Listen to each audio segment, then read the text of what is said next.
మరొక అవకాశాన్ని బట్టి వందనాలు చెల్లిస్తూ ఉంటున్నాను. దేవా, మేము కూడి వచ్చడం ఎంతో లాభదాయకంగా ఆశీర్వాద కారణంగా చేయండి. చదువుకున్న లేఖన భాగాలని ఇందు నిమిత్తం మీరు ఆశీర్వదించు. దాచిపడిన ఆత్మీయ సత్యాలు గ్రహించినట్లు మా మనోనేత్రములు వెలిగించు. నిష్ప్రయోజకమైన దాసుడను, బలహీనుడను, హద్దుబాట్లు కలిగిన వాడను, కూర్చున్న వారి కంటే ఏమాత్రం అధికుడని కాదు, కానీ మీ కృప చేత మీరు ఇచ్చిన ఆధిక్యతను బట్టి నిలబడుచు ఉంటుండగా మీరు పంపు వారికి కొలతలేని ఆత్మనిస్తానని చెప్పిన దేవా, మీ ఆత్మతో నింపి మీ వాక్యమును ప్రకటించినట్లు మీ నోటి బోరగా మాత్రం వాడుకొనమని, నన్ను మీ సెలవు చాటున మరుగు చేయమని మీ నామమునకు మహిమ ఘనత ప్రభావంలో ఆరోపిస్తూ యేసు ప్రభు నామమున వదనములతో ప్రార్థిస్తున్నాం తండ్రి, ఆమేన్. చదువుకున్న లేఖన భాగంపై దేవుడు తన ఆశీర్వాదం ఉంచి చేరివచ్చిన మనందరితో కూడా ప్రభు మాట్లాడుగాక. ఈ సంవత్సరం కొరగా బెర్షెబా సంఘానికి దేవుడు అనుగ్రహించిన ఈ శుభ వాగ్దానాన్ని బట్టి ప్రభుకి ఎంతో వందనస్తులం. కక్కులు పెట్టుబడి క్రొత్తదైన నురుపిడి మ్రానుగా నేను నిన్ను నియమించి ఉన్నాను. నీవు పర్వతములు నూర్చుదువు, వాటిని పొడి చేయుదువు, కొండలను పొట్టు వలె చేయుదువు. ఓ మామూలు చెప్పాలంటే దేవుని యొక్క ఉద్దేశాల నెరవేర్పు కొరకు దేవుడు తన చేతిలో మనల్ని ఒక బలమైన సాధనంగా వినియోగించుకోవాలని ప్రభు కోరుతూ ఉన్నాడు. ఆ రీతిగా చేస్తానని ప్రభు ఇచ్చిన వాగ్దానం యందు విశ్వాసం ఉంచి మన జీవితాలను అప్పగించుకోవడం ద్వారా దేవుని ఉద్దేశాలు, దేవుని కార్యాలు మనల్లో మన ద్వారా ప్రభు జరిగించగలడు. దీని యొక్క వెనక చరిత్ర మనం వింటూ వస్తూ ఉన్నాం. మరలా నేను క్లుప్తంగా మీకు జ్ఞాపకం చేస్తాను. ఇశ్రాయేలు ప్రజలు దేవునికి విరోధంగా చేసిన తిరుగుబాటును బట్టి 70 సంవత్సరాలు వారు బబులోను చెరలోనికి వెళ్ళిపోవాల్సి వచ్చింది. ఇర్మియా ప్రవక్త ద్వారా ఇర్మియా 29వ అధ్యాయంలో సెలవిచ్చిన మాట చొప్పున దేవుడు 70 సంవత్సరాల చెర తర్వాత తిరిగి వారిని సమకూరుస్తానని వాగ్దానం చేశాడు. అయితే ఈ 70 సంవత్సరాల చెరకాలంలో యెరూషలేం పూర్తిగా పాడైపోయింది. నివాసులు లేక, పశువులు లేక, మనుషులు లేక బీడు పడిపోయి పూర్తిగా శిథిలమైపోయినటువంటి పరిస్థితి. సో ఈ పరిస్థితిలో దేవుడు తను చేసిన వాగ్దానం చొప్పున తిరిగి వారిని సమకూర్చి యెరూషలేమును కట్టి పాడైపోయిన దేవుని మందిరాన్ని పునర్నిర్మించేటువంటి సందర్భంలో దేవుడు ఇచ్చినటువంటి వాగ్దానం ఇది. ఎందుకనగా అట్టి కార్యము యొక్క నిర్వహణ కొరకు తనకు దాసులైన వారు అవసరమైనారు. అట్టి దాసుల్లో ఆయన 3 ఏర్పరచుకున్నట్లుగా మనం చూడవచ్చు. మొట్టమొదటిగా ఇశ్రాయేల్ జనాంగాన్ని ఏర్పాటు చేసుకున్నాడు. మొదటిగా కోరేషుని ఏర్పాటు చేసుకున్నాడు. రెండవది ఇశ్రాయేల్ జనాంగాన్ని, తర్వాత మెస్సియను దేవుడు ఏర్పాటు చేసుకొని ఈ 3 దాసుల ద్వారా దేవుడు తన ఉద్దేశాలు నెరవేర్చుకుంటూ వచ్చాడని మనం చెప్పవచ్చు. అట్టి దాసుల్లో ప్రథముడైనటువంటి కోరేషుని గురించి మనం ధ్యానం చేస్తూ ఉన్నాం. కోరేషు నిజంగా దేవుని చేతిలో ఒక దాసునిగా, ఒక సేవకుడిగా తాను వినియోగించబడుతూ వచ్చినాడు. కోరేషు యొక్క జీవితాన్ని మనం పరిశీలనగా చూస్తే ఒక దాసునికి ఉండవలసినటువంటి ప్రాముఖ్యమైనటువంటి గుణశీలం కోరేషులో మనకు కనపడుతుంది. మొట్టమొదటిది చెప్తారా? 5 విషయాలు చెప్పాను నేను. మొట్టమొదటిది ఏంటి? హీ వాజ్ ఎ పర్ఫార్మర్ కదా, కార్యనిర్వాహకుడు. ఎందుకు పర్ఫార్మర్ కాగలిగాడు అని అంటే ప్రభు యొక్క పిలుపుకు స్పందించినటువంటి వాడు, తన మనసు ప్రేరణకు సరైన విధానంలో స్పందించినటువంటి వాడు. కనుక ప్రభు మాట్లాడుతూ వచ్చినప్పుడు, ప్రభు సెలవిస్తున్నప్పుడు ప్రభు యొక్క స్వరానికి సెన్సిటివ్గా ఉండి దేవుని యొక్క స్వరాన్ని ఆలకించడం మాత్రమే కాదు, అర్థం చేసుకోవడం మాత్రమే కాదు, దానికి సరైనటువంటి విధానంలో ప్రతిస్పందించడం అనేది చాలా ప్రాముఖ్యమైనటువంటి విషయం. సో కోరేషులో ఈ మొదటి గుణలక్షణం మనకు కనపడుతుంది. రెండవది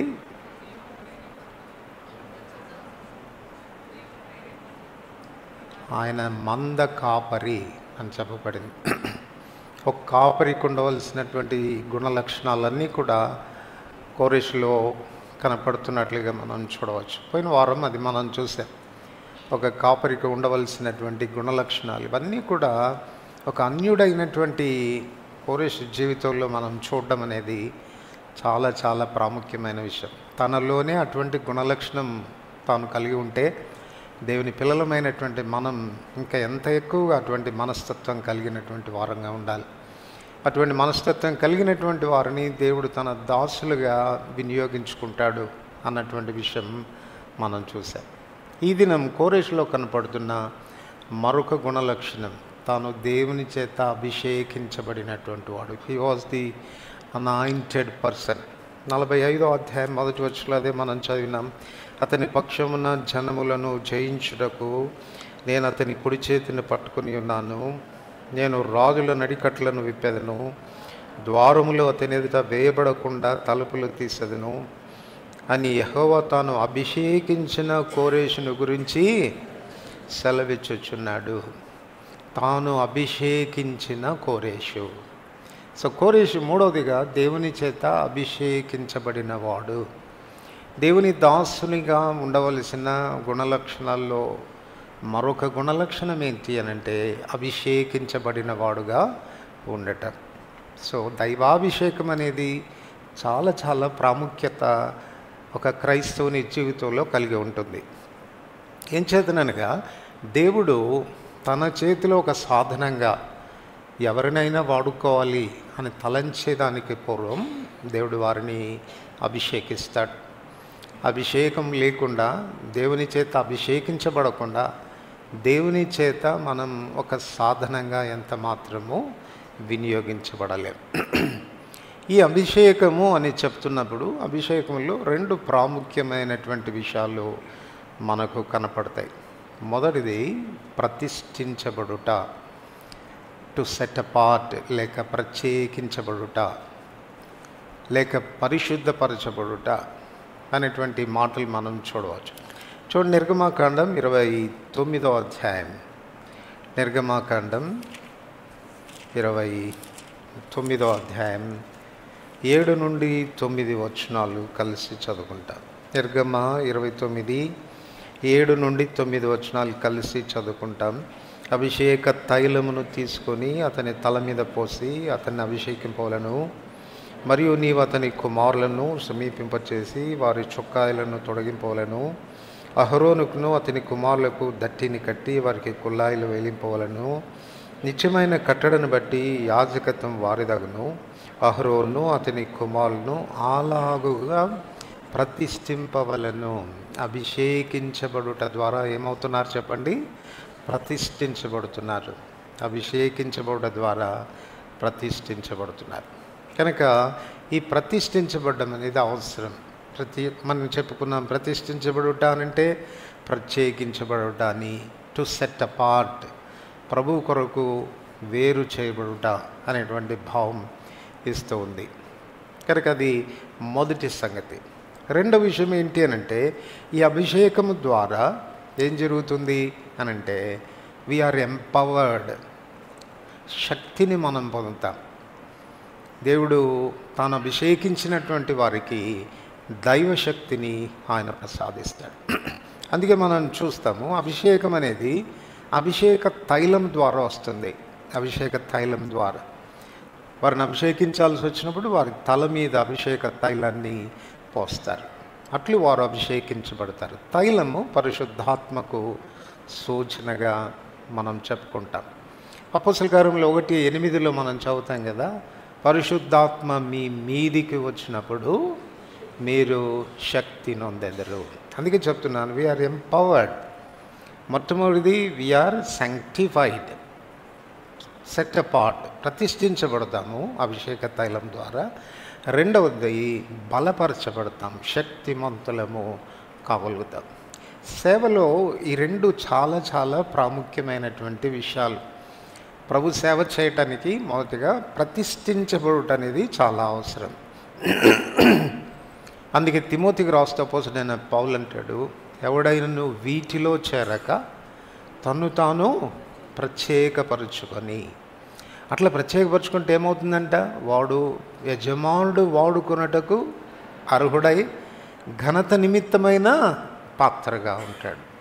సో ప్రభు చేత వాడబడేటువంటి ఒక సాధనంగా, ఒక ఇన్స్ట్రుమెంట్గా మనం ఉండాలంటే ప్రాథమికమైనటువంటి అర్హత ప్రతిష్ఠించబడుట. ప్రతిష్టత లేకుండా మనం ప్రభు చేత వాడబడలేము, వాడుకోడు కూడా. ఒక అపవిత్రమైన పాత్రను మనమే వాడుకోం కదా. మంచినీళ్ళు తాగడానికి వెళ్ళాము, దానిలో అప్పుడే ఎవరో మజ్జిగ తాగి పెట్టేశారు. మీరు మంచినీళ్ళు తాగడానికి ఆ గ్లాస్ వాడతారా?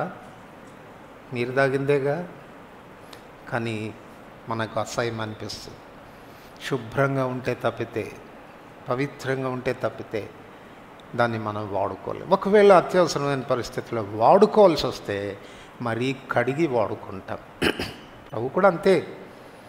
ఒక వ్యక్తిని వినియోగించాలని కోరినప్పుడు, తన పరిచర్యలో వినియోగించాలని కోరినప్పుడు ప్రతిష్ఠించిన తర్వాతనే ప్రభువు ఆ వ్యక్తిని వాడుకుంటాడు అన్న విషయం.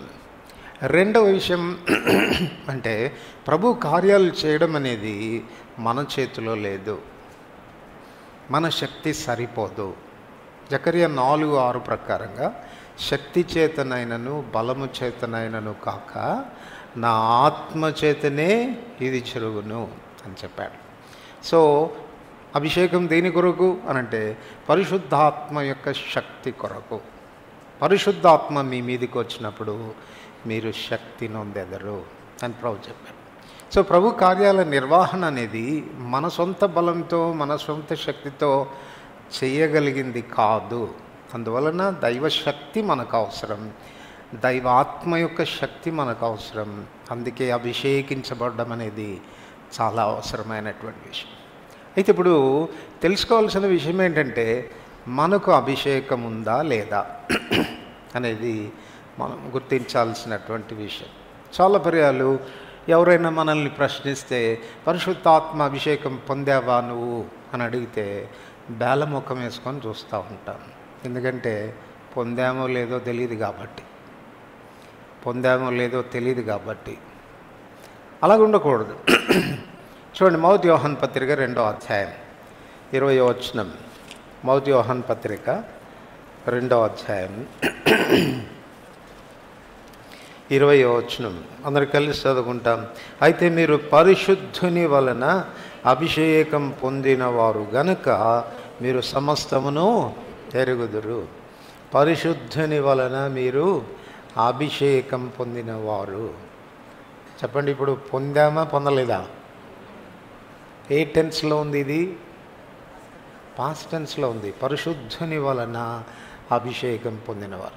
అయితే ఈ అభిషేకం మనకు ఎలాగొస్తుంది అది కూడా మనం తెలుసుకోవాలి. 133వ కీర్తన మొదటి 2 వచనాలు ఈ మాట చెప్పబడింది. సహోదరులు ఐక్యత కలిగి నివసించుట ఎంత మేలు, ఎంత మనోహరము. అది అహరోను తల మీద పోయబడి గడ్డముల మీదుగా కారి అంగీల అంచుల వరకు దిగజారిన పరిమళ తైలము వలె ఉండును. అభిషేకం అనేది ఎలా వస్తుంది? అభిషేక తైలము ద్వారా వస్తుంది. అభిషేకం అనేది ఎలా వస్తుంది? అభిషేక తైలము తల మీద పోయబడుట ద్వారా వస్తుంది. ఇంకొక చోట ఏం రాస్తాడంటే ఈ అభిషేక తైలం అనేది శరీరానికి తగలకూడదు. కేవలం తల మీద పోయాలి. అది గడ్డముల మీదుగా కారి అంగీల అంచుల వరకు దిగజారుతుంది, కానీ నర శరీరానికి అది తగలకూడదు. కనుక ఇప్పుడు మనం ఎలా అభిషేకించబడుతున్నాం అనంటే సంఘము అను శరీరమునకు ఆయనే శిరస్సు. ఎవరు? క్రీస్తు శిరస్సు. క్రీస్తు అన్న మాటకు అర్థం అభిషక్తుడు అని అర్థం. ఇప్పుడు శిరస్సు మీదనే తైలం పోయాలి కదా. సంఘమునకు శిరస్సు ఎవరు? క్రీస్తే కదా. కాబట్టి క్రీస్తు అభిషేకించబడితే అభిషేకించబడిన శిరస్సు క్రింద ఉన్న శరీరం అభిషేకించబడినట్లా లేదా? అహరోను తల మీద ఒకవేళ తైలం పోస్తే అహరోను తలనే అభిషేకించబడుతుందా? అహరోను అభిషేకించబడతాడా? అహరోను శరీరం అంతా కూడా అభిషేకించబడుతుంది. సో అలాగనే మా అందరి తలల మీద ప్రత్యేకంగా పోయాల్సిన అవసరం లేదు. ఆల్రెడీ శిరస్సు అయినటువంటి ప్రభు మీద అభిషేక తైలం అనేది పోయబడింది.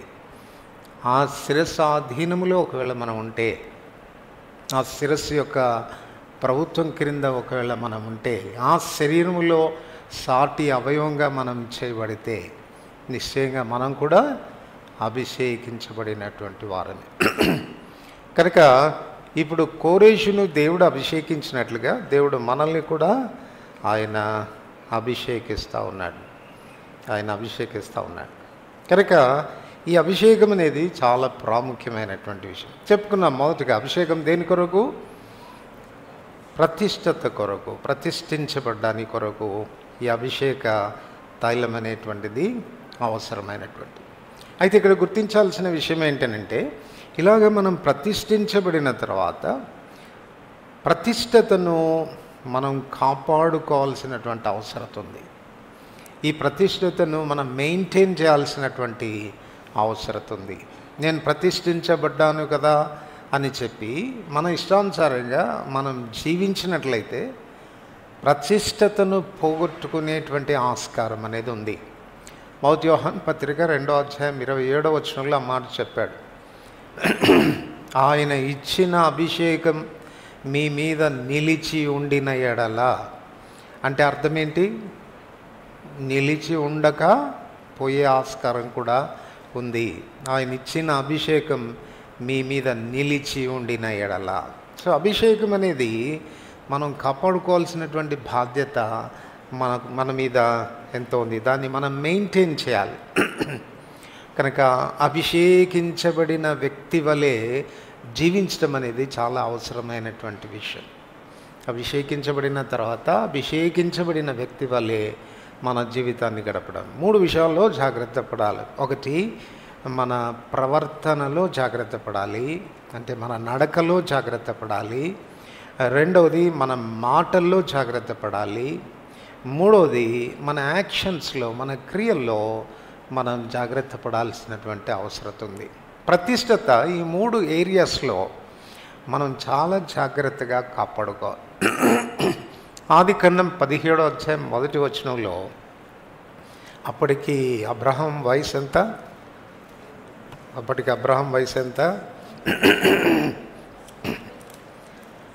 1వ వచనం, అబ్రహాము 99 ఏండ్ల వాడైనప్పుడు. ఎన్ని ఏళ్ళు? ఇక్కడ ఎవరు లేరనుకుంటాను కదా.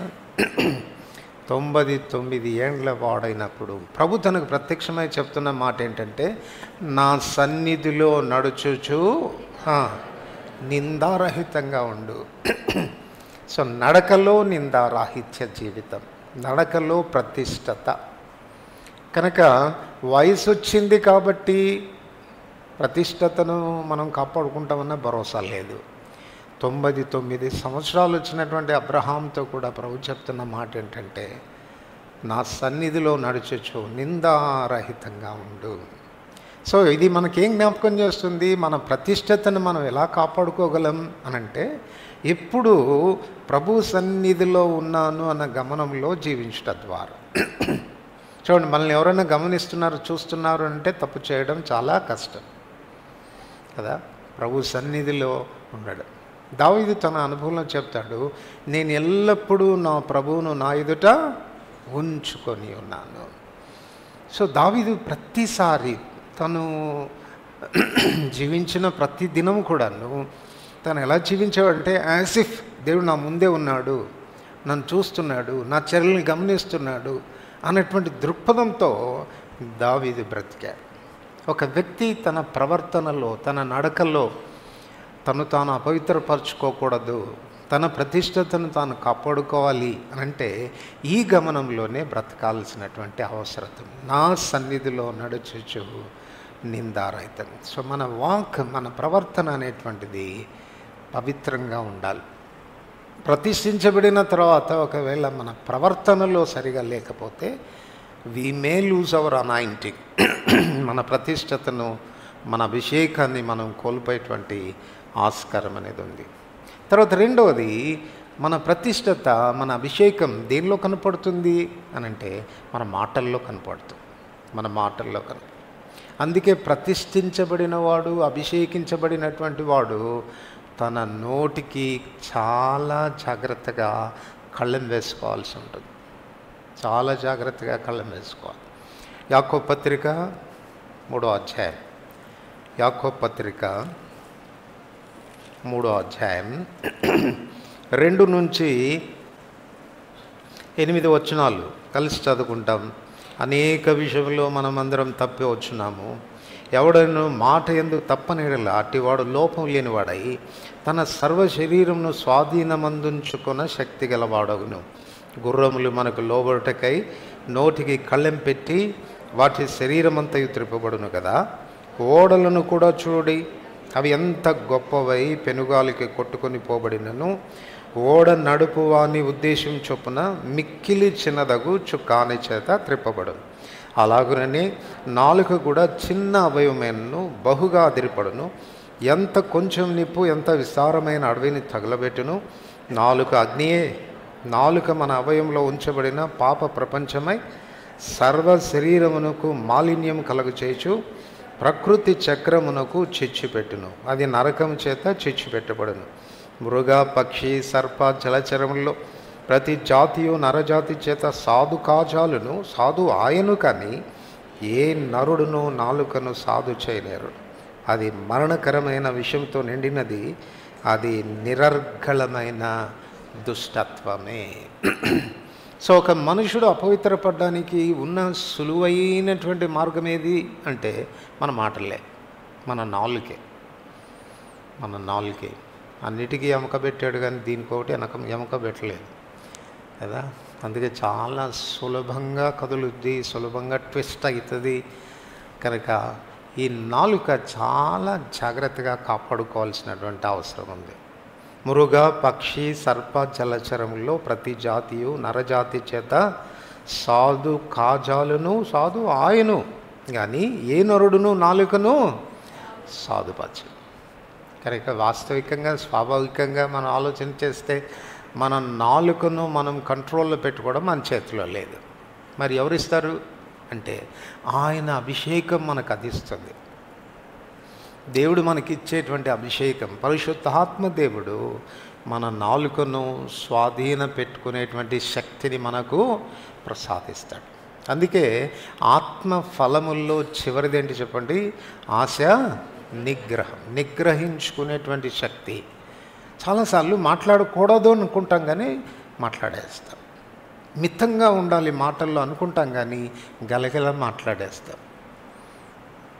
నేను చాలాసార్లు మీకు చెప్తా ఉన్నాను, మరలా చెప్తున్నాను, చాలా ఎక్కువగా మాట్లాడి నేను పవిత్రంగా ఉన్నాను అనుకోవటం భ్రమే. ఎందుకో తెలుసా? దేవుని వాక్యం చెప్తుంది, నా మాట కాదు, విస్తారమైన మాటల్లో దోషం ఉండక మానదు అని చెప్పాడు. అందుకే దేవుడు మనకిచ్చిన పర్మిషన్ ఎంత చెప్పండి? మీ మాట అవునంటే అవును, దానికి మించినది దుష్టు నుండి వచ్చేది.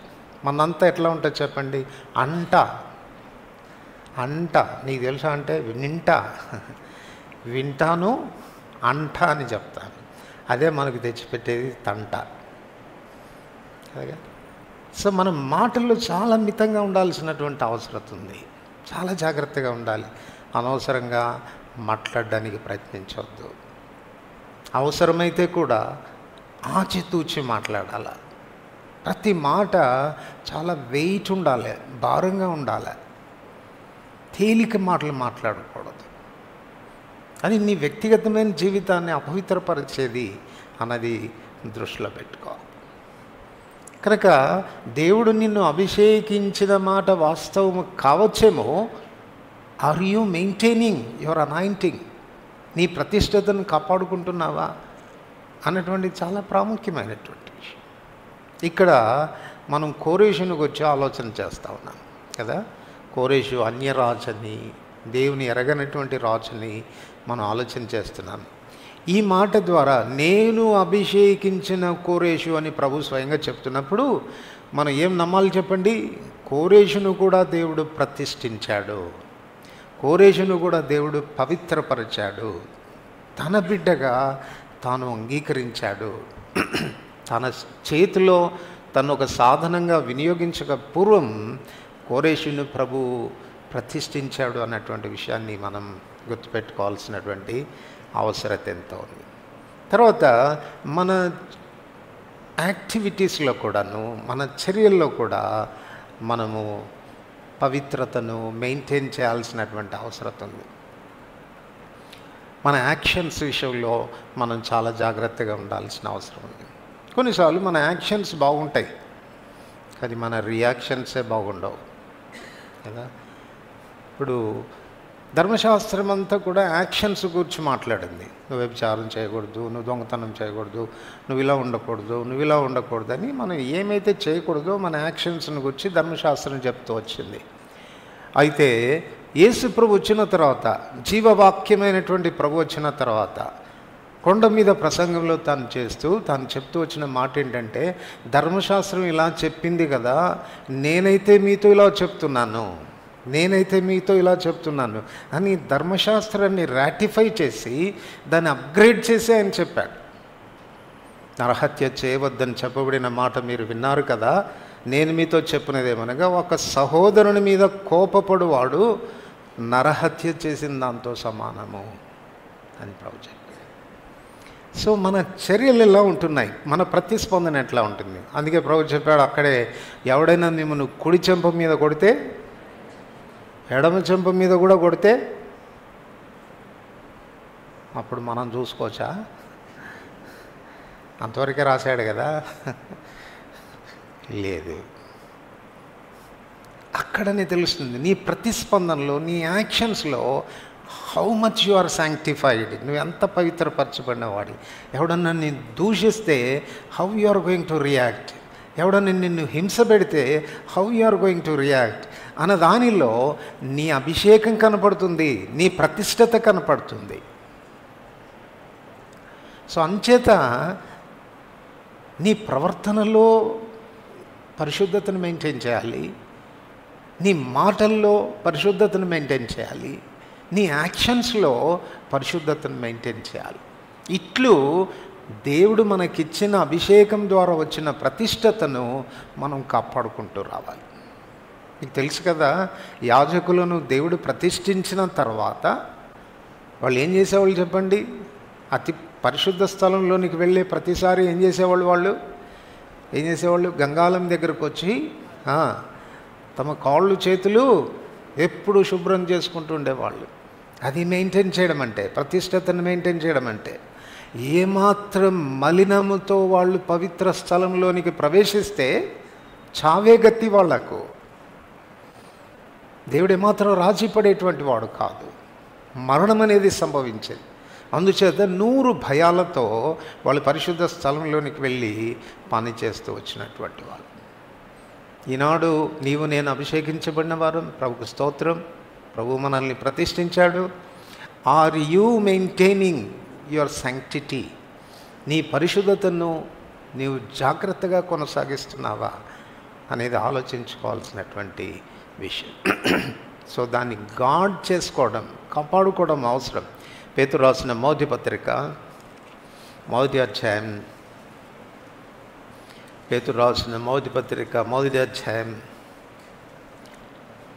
14 నుండి 16 వచనాలు కలిసి చదువుకుంటాం. నేను పరిశుద్ధుడనై ఉన్నాను గనక మీరును పరిశుద్ధులై ఉండడని వ్రాయబడి ఉన్నది. కాగా మీరు విధేయులకు పిల్లలై మీ పూర్వపు అజ్ఞాన దశలో మీకుండిన ఆశలను అనుసరించి ప్రవర్తింపక, మిమ్మును పిలిచిన వాడు పరిశుద్ధుడై ఉన్న ప్రకారం మీరును సమస్త ప్రవర్తన యందు పరిశుద్ధులైనడై. చాలు. సో దాన్ని మనం గాడ్ చేసుకోవాలని, కాపాడుకోవాలనేటువంటి హెచ్చరిక ప్రభు మనకిస్తున్నాడు. లేవికాండంలో కూడా ఇదే మాటలు మనం చదువుతాం. లేవికాండం 20వ అధ్యాయం, లేవికాండం 20వ అధ్యాయం 7-8 వచనాలు కలిసి చదువుకుంటాం. లేవికాండం 20వ అధ్యాయం 7-8 వచనాలు. కావున మిమ్మును మీరు పరిశుద్ధపరచుకొని పరిశుద్ధులై ఉండడి, నేను మీ దేవుడైన యెహోవాను. మీరు నా కట్టడలను ఆచరించి వాటిని అనుసరింపవలను. నేను మిమ్మును పరిశుద్ధపరచు యెహోవాను. సో మెయింటైన్ చేయాల్సినటువంటి బాధ్యత, పరిశుద్ధతను మనం కొనసాగించాల్సినటువంటి బాధ్యత ఉంది. So you have to God it, దాన్ని కాపాడుకోవాలి. రెండవది, you should grow in it, దానిలో నువ్వు ఎదగవలసినటువంటి అవసరత కూడా ఉంది. చూడండి, కొరింథీయులకు రాసిన 2వ పత్రిక 7వ అధ్యాయం.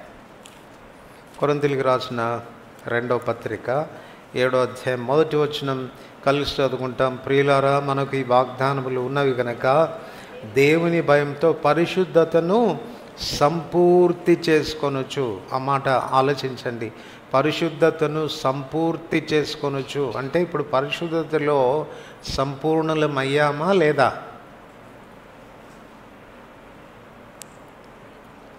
అడిగినప్పుడంతా అనుమానంగా చూస్తే ఎలాగండి? ఏదో ఒకటి చెప్పండి. అయ్యామనో చెప్పండి, అవ్వలేదనో చెప్పండి. పరిశుద్ధతను సంపూర్తి చేసుకొనొచ్చు అంటే పరిశుద్ధతలో సంపూర్ణులమయ్యామా లేక సంపూర్ణతలోనికి వెళుతున్నామా? కొంచెం క్లూ ఇస్తే ఇప్పుడు కొంచెం శబ్దం వచ్చింది. పరిశుద్ధతలోనికి మనం వెళ్తున్నాం, సంపూర్ణతలోనికి మనం వెళ్తున్నాం అంటే అర్థం ఏంటి చెప్పండి? It should be a progressive way కదా. పరిశుద్ధతలో అంతకంతకు మనం ఎదుగుతూ రావాల్సినటువంటి అవసరత ఉంది. మొదటిది పరిశుద్ధతను మనం కాపాడుకోవాలి, ఈ షుడ్ గాడ్ ఇట్. రెండవది షుడ్ గ్రో ఇన్ ఇట్. పరిశుద్ధతలో నువ్వు ఎదగాల్సినటువంటి అవసరత. ఎట్లా ఎదుగుతాం మరి పరిశుద్ధతలో? పరిశుద్ధత నుండి మరింత పరిశుద్ధతలోనికి ఎలా రాగలుగుతాం? 1 యోహాను పత్రిక 1వ అధ్యాయం 5 నుండి 7 వచనాలు చూడకుండా చెప్పాలి. 1 యోహాను 1వ అధ్యాయం 5 నుండి 7 వచనాలు. దేవుడు వెలుగై ఉన్నాడు, ఆయన యందు చీకటి ఎంత మాత్రమూ లేదు. నేను వెలుగులో ఉన్నానని చెప్పుకొనుచు చీకటిలో నడిచిన ఎడల మనం అబద్ధమాడుచు సత్యమును జరిగింపకుందుము. అయితే ఆయన వెలుగులో ఉన్న ప్రకారం మనమును వెలుగులో నడిచిన ఎడల అన్యోన్య సహవాసం గలవరమైందుము. అప్పుడు ఆయన కుమారుడైన యేసు రక్తము ప్రతి పాపం నుండి మనలను కడిగి పవిత్రపరి. అంటే వీ గ్రో ఇన్ హోలీనెస్. కొన్ని విషయాల్లో కొన్ని మనలో ఇంకా ఉంటాయి. ఎప్పుడు తెలుస్తుంది మనకు అనంటే వెలుగైన దేవునితో ఫెలోషిప్ చేసినప్పుడు, ఆ ప్రభుతో కూడా మనం నడుస్తూ ఉంటే, ఆయనతో ఫెలోషిప్లో ఉంటే, అన్యోన్య సహవాసంలో ఉంటే మన ప్రభు ఏం చేస్తాడు? ప్రతి చిన్న బలహీనత కూడా ఇది కూడా సరైంది కాదు, ఇది కూడా నువ్వు ఉంచుకోవడానికి వీల్లేదు, ఇది కూడా నువ్వు తీసేసుకోవాలి అని 2 విషయాలు చేస్తాడు. ఒకటి వెలిగింపిస్తాడు, ఎన్లైటన్మెంట్ ఇస్తాడు, మనం ఎటువంటి పొరపాట్లో ఉన్నామో చెప్తాడు. రెండోది ఒకవేళ నువ్వు కన్ఫెస్ అయితే అప్పుడు ఆయన కుమారుడైన యేసు రక్తం ప్రతి పాపం నుండి మనల్ని కడిగిపోతాడు. సో 2 విషయాలు, వెలిగించబడుట, కడగబడుట. వెలిగించబడుట, కడగబడుట. ప్రభు వల్ల ప్రతి ఆదివారం ఎందుకండి మన ముందు? ప్రతి ఆదివారం ఎందుకు అనంటే, ప్రతి ఆదివారం కూడా ఎందుకు అనంటే, ఈ రీతిగా దేవుని వాక్యము ద్వారా దేవుడు ఏం చేస్తాడు? వెలిగింపునిస్తాడు. కొన్ని బలహీనతల్లో మనం ఉండి కూడా నేను బలహీనతలో ఉన్నాను అన్నటువంటి విషయం మనకు తెలియదు. మనం దేవుని వాక్యం చెంతకు వచ్చినప్పుడు, ఆ వెలిగింపులోనికి వచ్చినప్పుడు, ఆ వెలుగులో మన బలహీనతలు బయలుపడడం ప్రారంభిస్తాయి. అట్లు మరలా మనల్ని మనం కడుక్కొని అందులో పాలు పొందడానికి, మనల్ని శుద్ధి చేసుకొని అందులో పాలు పొందడానికి, అందుకొరకు దేవుడి వెలిగింపని తీస్తాడు. ప్రభుతో స్నేహిస్తున్నావా? ప్రభుతో సహవాసం ఉందా? ఆయనతో గడిపేటువంటి అనుభవం అనేది నీకుందా? ఆదివారం వదిలిపెడితే మళ్ళీ ఆదివారమే ప్రత్యక్షమవుతావు కదా. సరే, ప్రభుతో గడుపుతున్నావా? ప్రభుతో నీ సమయాన్ని వెచ్చిస్తున్నావా? ప్రభు నీతో మాట్లాడుతున్నాడా? నీ బలహీనతలను ఎత్తి చూపిస్తున్నాడా? నిన్ను ప్రతిరోజు కడుగుతున్నాడా? ఇది ఆలోచించుకోవాల్సిన విషయం. ఇది కానీ జరగకపోతే స్టాగ్నెట్గా ఉంటాం. పరిశుద్ధతలో మనం ఎదిగేటువంటి వారంగా ఉండం. ఎంత ఆయనతో స్నేహిస్తామో మనకు తెలుసు కదా. లూకా సువార్త 5వ అధ్యాయంలో యేసుప్రభు వారు సముద్ర తీరానికి వచ్చాడు. పేతురు దోణి దిగి ఆ రాత్రంతా ప్రయాసపడ్డారు, చేపలు పడ్డానికి ఏమీ పడలేదు. ప్రభు అన్నాడు, కొంచెం దోణి లోపలికి నడిపించమన్నాడు. నడిపించిన తర్వాత కుడివైపున వల వేయమంటే వల వేసినప్పుడు విస్తారమైన చేపలు పడ్డాయి. సముద్రపు దరికి వచ్చిన తర్వాత పేతురు చెప్పిన మాట ఏంటి చెప్పండి? ప్రభువా, నేను పాపాత్ముడను, నన్ను వదిలిపెట్టి వెళ్ళు. ప్రభు వదిలిపెట్టిపోయాడా? తన పాపాన్ని బయలుపరిచేదానికే, తను సిగ్గుపరిచేదానికే ప్రభు వచ్చాడా అంటే కాదు. ప్రభు అంటున్నాడు, భయపడవద్దు, నేను మిమ్మల్ని మనుషులను పట్టు జాలరుగా చేస్తాను. సో తన పాపాన్ని ఎత్తి చూపించి తనలో ఉన్న అపవిత్రతను బయటపరిచి తను సరిచేసి మరింత మెరుగైనటువంటి వ్యక్తిగా ప్రభు తను వాడుకోవాలని ప్రభు కోరుతూ వచ్చినాడు. So anointing gives a sanctity.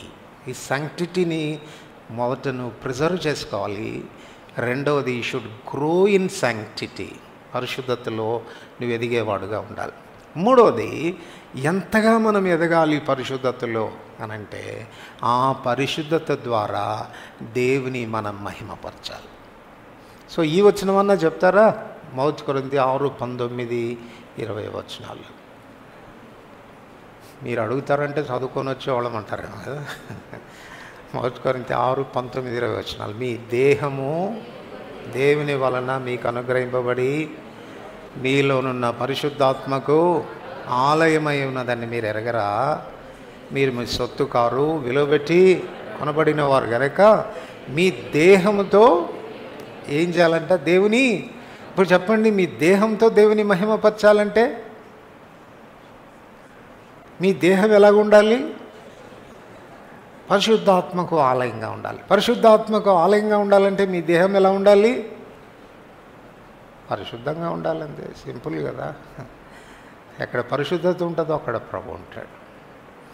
So పరిశుద్ధాత్మకు ఆలయంగా, నిలయంగా మన శరీరాల్ని మనం ప్రిజర్వ్ చేసుకోగలిగితే, కాపాడుకోగలిగితే మనల్ని చూచిన వాళ్ళు దేవుని మహిమపరుస్తారు. ఎందుకో చెప్తారా? ఎందుకు మహిమపరుస్తారు? పరిశుద్ధాత్మకు ఆలయంగా ఉంటే అంటే ఒక మాటలో చెప్పాలనంటే పరిశుద్ధాత్మ మనలోనికి వస్తే జరిగే విషయం ఏంటంటే పరిశుద్ధాత్మ దేవుని యొక్క క్యారెక్టర్ మనలోనికి వస్తుంది. హీ లివ్స్ కదా. నేను క్రీస్తుతో కూడా సిలువేయబడి ఉన్నాను, ఇకను జీవించువాడను నేను కాదు, క్రీస్తే నాయందు. ఆయన లోపలికి వచ్చినప్పుడు ఆయన కామ్గా ఉండడు. మన బాడీని ఆయన కంట్రోల్లోనికి తెచ్చుకుంటాడు. మన కళ్ళు ఆయన కంట్రోల్లోనికి వస్తాయి, మన చెవులు ఆయన కంట్రోల్లోనికి వస్తాయి, మన చేతులు కంట్రోల్లోనికి వస్తాయి, మన మనసు ఆయన కంట్రోల్లోనికి వస్తుంది, మన పాదాలు ఆయన కంట్రోల్లోనికి వస్తాయి. తద్వారా ఏమవుతుందంటే హీ లివ్స్ త్రూ అస్. మన ద్వారా ఆయన జీవించడం ప్రారంభిస్తాడు. అంటే అప్పుడు ఏమవుతుంది చెప్పండి? మనమే ఒక చిన్న క్రీస్తులం అయిపోతాం. ఒకవేళ నీలో క్రీస్తును లోకం చూడగలిగితే చెప్పండి, లోకం దేవుని మహిమపరుస్తుందా పరచదా? లోకం దేవుని మహిమపరుస్తుందా పరచదా? So maintain your sanctity. నీ పరిశుద్ధతను నువ్వు కాపాడుకోవాల్సినటువంటి బాధ్యత ఉంది. పరిశుద్ధతను కాపాడుకోవాలి, పరిశుద్ధతలో ఎదగాలి.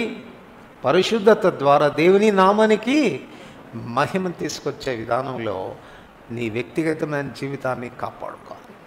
ఆలోచించు, కోరేషును దేవుడు అభిషేకించాడు, కోరేషును దేవుడు వాడుకున్నాడు తన సాధనంగా అనంటే ఎంత శాంక్టిటీని కోరేషు మెయింటైన్ చేసి ఉంటాడు అన్నది మనం దీన్ని బట్టి ఆలోచించుకోవచ్చు. అందుకే కోరేషు యొక్క జీవితం మనకు చాలా చక్కని మాదిరి అని మనం చెప్పుకోవచ్చు. రెండవ విషయానికి వస్తే ఈ అభిషేకం ద్వారా కలిగేటువంటి రెండవ ఆశీర్వాదం అంటే వి విల్ బీ ఎంపవర్డ్. దైవశక్తి చేత మనం నింపబడతాం. ఈ దైవశక్తి అని చెప్పబడుతున్నప్పుడు ఎంపవర్డ్ అనేటువంటి మాటలు మళ్ళీ రెండు విషయాలు మనం చెప్పుకోవాలి. ఈ పవర్ ద్వారా రెండు విషయాలు వస్తాయి. ఒకటి అథారిటీ, అధికారము వస్తుంది. రెండవది పవర్ టు పర్ఫామ్, కార్యనిర్వహణ కొరకైనటువంటి శక్తి వస్తుంది. సో పరిశుద్ధాత్మ చేత అభిషేకించబడినప్పుడు మొదటిగా ఏం జరుగుతుంది అనంటే అధికారం వస్తుంది కదా. చాలా సందర్భాల్లో శిష్యులైనటువంటి వారిని పట్టుకొని శాస్త్రులు, పరిసయ్యులు వాళ్ళు ఇదే ప్రశ్న వేస్తూ వచ్చినారు, ఏ అధికారంతో చేస్తున్నారు మీరు? వాట్ అథారిటీ యూ హ్యావ్ అని అడుగుతూ వచ్చినారు. ఇప్పుడు చెప్పండి, మనకు అధికారం దేన్ని బట్టి వస్తుంది? అధికారం దేన్ని బట్టి వస్తుంది? అభిషేకాన్ని బట్టి వస్తుంది. అభిషేకించే దానికి మునుపు ప్రభు ఏం చేస్తాడు చెప్పండి? అభిషేకించేదానికి మునుపు. చదవండి యోహాను సువార్త 15వ అధ్యాయం. యోహాను సువార్త 15వ అధ్యాయం 16వ వచనం. అందరిని కలిసి చదువుతాం. జాన్ 15:16. మీరు నన్ను ఏర్పరచుకొనలేదు, మీరు నా పేరిట తండ్రిని ఏమడుగుదురో అది మీకు అనుగ్రహించినట్లు మీరు వెళ్ళి ఫలించుటకును మీ ఫలము నిలిచి ఉండుటకును నేను మిమ్మును ఏర్పరచుకొంటిని.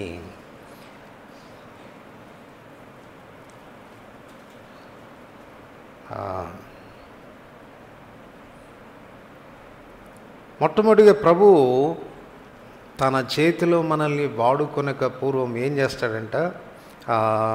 16వ వచనం చివరి భాగంలో చెప్పాడు చూడండి, నేను మిమ్మల్ని ఏర్పరచుకొని నియమించితిని. నియమించుట అంటే ఆర్డినేషన్ కదా, లేక ఒక పోస్ట్ మనకి ఇవ్వడం. ఇప్పుడు చూడండి, ఒక వ్యక్తికి ఏ డిపార్ట్మెంట్లోనైనా అధికారం ఎప్పుడు వస్తుంది? అధికారం ఎప్పుడు వస్తుంది? ఇఫ్ ఈజ్ పోస్టెడ్ కదా, ఆర్డైన్డ్, నియమించబడితేనే. నువ్వు ఫలానా వ్యక్తివి, నువ్వు సెక్షన్ సూపర్వైజర్ అని నిన్ను నియమించిన తర్వాత యూ విల్ గెట్ అథారిటీ కదా, అధికారం నీకు వస్తుంది. ఇప్పుడు ప్రభు కూడా ఏం చేస్తున్నాడంట? తాను ఏర్పరచుకొని మనల్ని చూస్ చేసుకుంటున్నాడు, ఏర్పరచుకుంటున్నాడు. వీళ్ళు కావాలి, నాకు వీళ్ళు కావాలి, వీళ్ళు కావాలి అని ఏర్పరచుకొని ఆ తర్వాత మనల్ని ఆర్డైన్ చేస్తున్నాడు, నిర్ణయిస్తున్నాడు, నియమిస్తూ ఉంటున్నాడు. తద్వారానే మనకేమొస్తుంది చెప్పండి? అథారిటీ వస్తుంది, అధికారం వస్తుంది. అందుకే చెప్పాడు, పరలోకమందును భూమి మీదను నాకు సర్వాధికారం. మత్తయి సువార్త 10వ అధ్యాయం. మత్తయి సువార్త 10వ అధ్యాయం 1వ వచనం. ఆయన తన 12 మంది శిష్యులను పిలిచి అపవిత్రాత్మలను వెళ్ళగొట్టుటకు, ప్రతి విధమైన రోగమును ప్రతి విధమైన వ్యాధిని స్వస్థపరచుటకు వారికి అధికారం ఇచ్చెను. మీరు చెప్పండి, ఇప్పుడు మనకు అధికారం ఉందా లేదా? మరి అధికారం ఉంటే అధికారంలాగా ఉండాలి కదా. అసలు నీ పోస్ట్ ఏంటో తెలియదు, నీకు ఏం చేయాలో తెలీదు, ఎక్కడ పెత్తనం చేయాలో తెలీదు. ఎట్లాగా మనం ప్రభు చేతిలో వాడబడతాం చెప్పండి? So you should know your position కదా. నేను ఎక్కడ పెట్టాడు దేవుడు, నీకేం అధికారం ఇచ్చాడు, వాట్ ఈస్ యువర్ పొజిషన్, నీ స్థానం ఏంటి అన్నటువంటి విషయాన్ని గుర్తించాలి. గుర్తుపెట్టుకో, అభిషేకం మనకు మొదటగా it gives position. Because of that we receive authority. స్థానం దొరుకుతుంది, ఆ స్థానాన్ని బట్టి మనం అధికారంలోనికి వస్తాం. సో దేవుడు తన చేతులు ఎవరినైనా వాడుకోవాలి అని కోరుతున్నప్పుడు తన అభిషేకం ద్వారా వాళ్ళకి దేవుడు అధికారం ఇస్తాడు. అందుకే చూడండి, యేసుప్రభువు వారి యొక్క జీవిత చరిత్రను మీరు గమనిస్తే ఆయన మాట్లాడిన అధికారం గలవాని వల్లే మాట్లాడాడు. ఏదైనా కార్యాలు చేసినా ఆయన అధికారం గలవానిగా చేశాడు. పాపాలు క్షమించాల్సి వస్తే కూడా అధికారం కలిగినటువంటి వాడిగా చేశాడు. వాళ్ళకి అర్థం కాలే, ఏం అధికారం ఉంది ఈయనకు పాపాలు క్షమించడానికి అని అభ్యంతరపడినటువంటి సందర్భాలు ఉన్నాయి. ప్రభు ఏమని చెప్పాడు? భూమి మీద మనుష్య కుమారునికి పాపములు క్షమించు అధికారం ఉంది. ప్రభు చేతను వాడబడ్డానికి గుర్తుపెట్టుకో, you are not an ordinary person, you are anointed one, you are appointed by him. నువ్వు ఆయన చేత అభిషేకించబడిన వాడివి, నువ్వు ఆయన చేత నియమించబడిన వాడివి.